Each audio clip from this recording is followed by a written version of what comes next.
TNNlive.tv। قومی اسمبلی کے بعد سینٹ نے بھی نیا Pakistan housing and development authority bill 2019 منظور کر لیا۔ وزیر خارجہ کہتے ہیں کہ مقبوضہ کشمیر کی موجودہ صورتحال میں بھارت سے بات چیت ممکن نہیں۔ مزید جانتے ہیں اس رپورٹ میں۔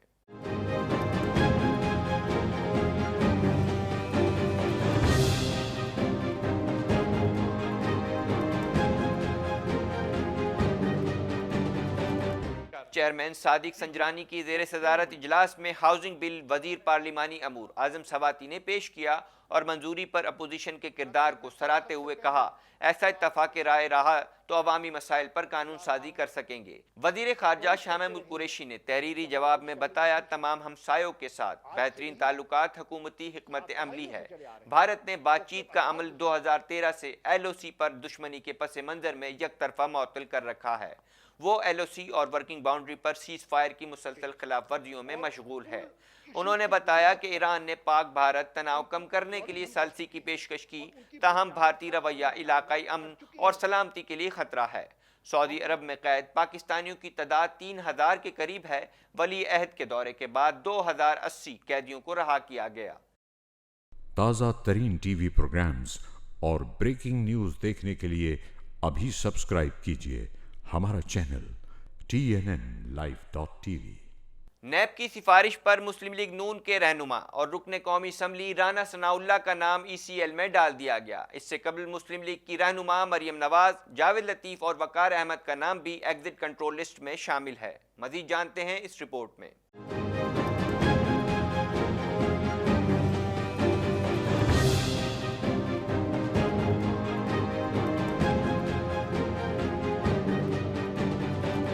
سابق صوبائی وزیر قانون رانا ثناء اللہ کا نام بھی ایگزٹ کنٹرول لسٹ میں ڈال دیا گیا ہے۔ اس سے قبل مسلم لیگ کی رہنما مریم نواز، جاوید لطیف اور وقار احمد کے نام ای سی ایل میں ڈالے گئے ہیں۔ خیال رہے کہ گزشتہ روز قومی احتساب بیورو کی سفارش پر مسلم لیگ نون کے رہنما جاوید لطیف کا نام بھی ای سی ایل میں ڈالا گیا تھا۔ کابینہ نے سرکولیشن سمری کے ذریعے نام ای سی ایل میں ڈالنے کی منظوری دی تھی۔ مریم نواز کا نام کابینہ کی ذیلی کمیٹی برائے ای سی ایل نے چودھری شوگر مل کیس میں ای سی ایل میں شامل کرنے کے لیے سفارش کی تھی، جس کی کابینہ نے منظوری دی۔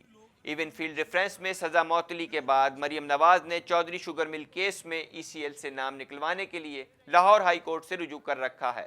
لاہور ہائی کورٹ مریم نواز کا پاسپورٹ واپس کرنے اور نام ای سی ایل سے نکالنے کی درخواست 15 جنوری کو سماعت کے لیے مقرر کر چکی ہے۔ خیال رہے کہ 26 دسمبر کو منشیات برآمدگی کیس میں لاہور ہائی کورٹ نے لیگی رہنما رانا ثناء اللہ کو ضمانت پر رہا کر دیا تھا۔ تازہ ترین ٹی وی پروگرامز اور بریکنگ نیوز دیکھنے کے لیے ابھی سبسکرائب کیجیے ہمارا چینل TNNLive.tv۔ مزید خبریں بھی بولیٹن کا حصہ ہوں گی مگر اس بریک کے بعد۔